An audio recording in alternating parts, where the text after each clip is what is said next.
आज Doubtnut app download करें। Doubtnut पर अपने सभी गणित, रसायन विज्ञान, भौतिक विज्ञान और जीव विज्ञान के डाउट्स का करो सफाया। बस प्रश्न की फोटो खींचो, एक ही प्रश्न को क्रॉप करो और तुरंत वीडियो सोल्यूशन पाओ। अभी डाउनलोड करें। देखिए, क्वेश्चन में बात की गई है कि किसी संधारित्र में संचित ऊर्जा होती है तो वो कितनी होती है। ऑप्शंस में मान दिए हुए हैं आवेश गुणा विभव के रूप में QV, 1/2 QV के रूप में, 1/2 C या 1/2 Q/C के रूप में। कौन सा मान यहाँ पर किसी संधारित्र में उसकी संचित ऊर्जा को प्रदर्शित करता है वो हमें निकालना है। अब देखिए, सबसे पहले हम संधारित्र की बात करें तो संधारित्र कैसे संरचना होती है या किसकी बनी संरचना होती है। तो संधारित्र जो है वो चालकों से मिलकर बनी हुई संरचना होती है, जिसमें हम एक तरह से आवेश को, जो वैद्युत आवेश है, उसे हम संचित कर सकते हैं। ठीक है, तो संधारित्र मतलब चालक हम कह सकते हैं, चालकों का एक समूह हम कह सकते हैं। ठीक है, तो कम से कम 2 चालकों की आवश्यकता होती है संधारित्र के लिए।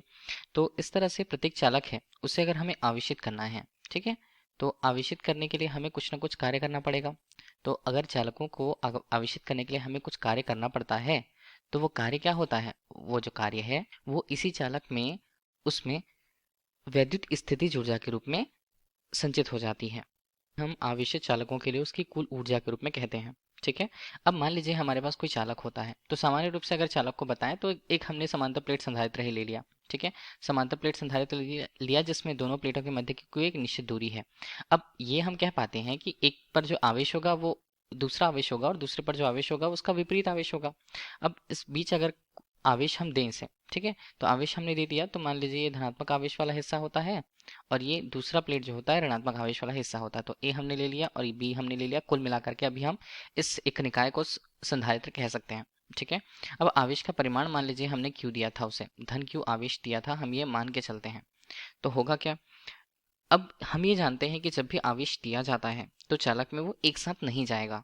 ठीक है, एक एक करके वो आवेश जाते हैं, मतलब प्रति एकांक रूप में, इकाई आवेश के रूप में वो चालक को दी जाती है। ठीक है, तो पहले हमने क्या किया, जब बी पर कोई आवेश नहीं था, दूसरे चालक प्लेट पर कोई आवेश नहीं था, हमने एक चालक प्लेट को आवेशित किया है। ठीक है, तो प्रेरण के कारण दूसरा आवेश यहाँ पर आवेशित हो गया ऋणात्मक आवेश से। अब हम फिर से अगर देखिए एक एक करके अगर हम धन क्यू आवेश देते जाएं, ठीक है, और हमने धन क्यू आवेश दिया तो उससे हम जान रहे थे जब आवेश वहां पर नहीं था, शून्य था, तो एक आवेश अगर हमने दिया, इकाई आवेश अगर उसे दिया तो हमें कोई कार्य नहीं करना पड़ा। लेकिन अब पहले से उस पर धनावेश मौजूद है, हम और आवेश अगर देंगे तो इसके लिए हमें कार्य करना पड़ेगा। तो कार्य का परिमाण W1 के रूप में होगा। ठीक है, अब हम एक काम आवेश से मिल चुका है, दूसरा इकाई आवेश अगर उसे मिल चुका है तो तीसरा इकाई आवेश जब हम उसे देते हैं तो अब यहाँ पर क्या है, यहाँ पर धनावेश की संख्या ज्यादा बढ़ गई है और हमें धनावेश को ही वहां पर जाकर के अगर संचित कराना है या उसे आवेश देना है तो हमें और कार्य करना पड़ेगा, जैसे W2 के रूप में हमने कह दिया। तो क्रमशः अगर हम देख रहे हैं कि W2 का मान क्या होगा, ज्यादा होगा W1 की अपेक्षा, क्योंकि उसे आकर्षण माफ कीजिएगा प्रतिकर्षण बल के विरुद्ध कार्य करना पड़ रहा है। ठीक है, तो इस तरह जितने कार्य वहां पर बढ़ते जाएंगे, जितनी आवेश हम देते जाएंगे उतना कार्य बढ़ते जाएगा। अगर हमने ये कहा कि अगर जितना कार्य हमने उसे दिया है या जितना कार्य का परिमाण बढ़ता है उसके संगत वहां पर विभव का जो मान होगा वो भी बढ़ जाएगा। ठीक है, तो अभी हमने मान के चला कि अंतिम विभव का मान मान लीजिए V है। ठीक है, तो अभी हम क्या कहते हैं, प्रारंभिक रूप से जब हम उसे आवेश दे रहे थे तो वहां पर विभव का मान तो शून्य था और हमने अंतिम रूप से दिया है वो आवेश V है। तो कुल रूप से कितना आवेश दिया गया तो हम उसे औसत विभव के रूप में लिखते हैं, औसत विभव। ठीक है, तो प्रारंभिक रूप से विभव का मान शून्य जो था, धन हम दिए V/2 के रूप में हम लिखें तो ये मान कितना हो जाएगा, ये हो जाएगा V/2 के रूप में, ये औसत विभव के मान को बताएगा। तो इस तरह से हम कोई चालक अगर लिए हैं तो चालक को आवेशित करने में किया गया जो कार्य होता है, चालक को आवेशित करने में किया गया कार्य को अगर हम बोले तो किसमें संचित होगा, हमने क्या बता रखा था, वैद्युत स्थितिज ऊर्जा के रूप में संचित होती है। तो कार्य को अगर हम W से प्रस्तुत करें तो वो कितना होगा, ये होगा आवेश का परिमाण, आवेश गुणा औसत विभव का। ठीक है, तो यहाँ पर कार्य के परिमाण को देखें तो वैद्युत संचित स्थितिज ऊर्जा हम कह रहे हैं, ठीक है, उसे संचित ऊर्जा हम कह रहे हैं। तो आवेश का परिमाण कितना हमने Q बोल रखा था, औसत विभव हमने V/2 निकाल रखा।